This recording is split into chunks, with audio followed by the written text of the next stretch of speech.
The creation of the world. In the beginning, God created heaven and the earth. The earth was empty and covered with water. And God said, "Let there be light." And there was light on the earth. God was pleased with the light, so he separated it from the darkness and called the light day, and the darkness he named night. And there was evening, and there was morning. It was the first day. And God separated the water over the earth from the water on the earth. This created a great empty expanse, and God called the expanse sky. Then it became evening again, and the second day came to an end. On the third day, God commanded the water to gather together and to let dry ground appear. God called the water the sea, and the ground he called the land. God looked at his work and found it was good. And God said, "Let many varieties of plants grow on the land. The land should be covered in green. Grasses, bushes, and trees that bear fruit should all grow." And it was so. And God saw that it was good.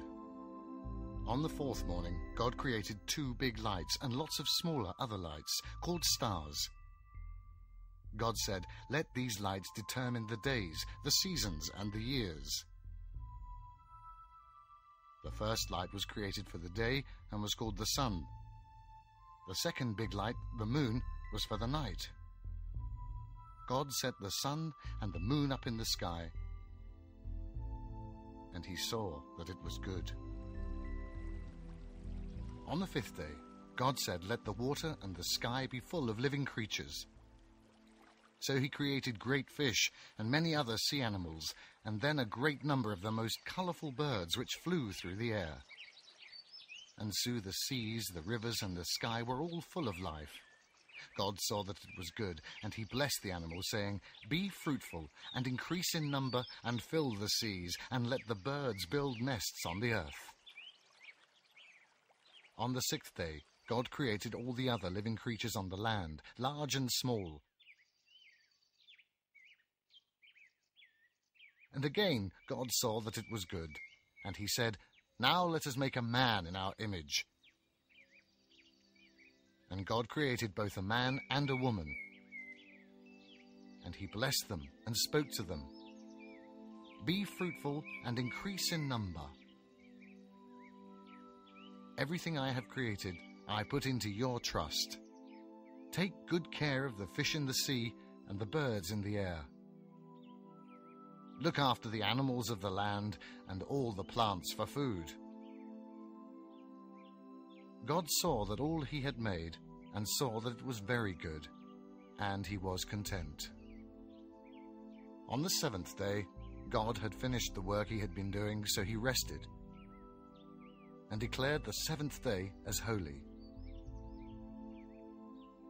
And God said, "On the 7th day I rested from my work, and on this day mankind should rest from their work."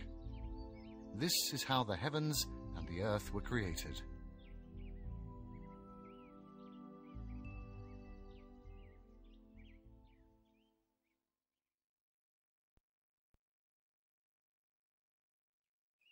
Adam and Eve in Paradise. God formed the first human being, whom he called Adam, out of humid soil, and he filled him with the breath of life. So it was that the human being became a living creature.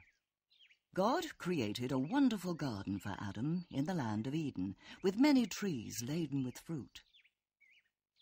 In the middle of the garden, God planted 2 special trees, the tree of life and the tree of knowledge of good and evil.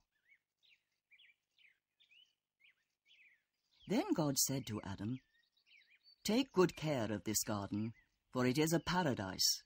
You may eat from all of the trees in the garden as much as you desire, but not from the tree of knowledge. If you eat from that tree, you will surely die." So that Adam would not be so alone, God thought to himself, "I will allow some animals to join him. He is to give them names, and he will enjoy their company." But Adam still felt the pangs of loneliness, because no animal actually resembled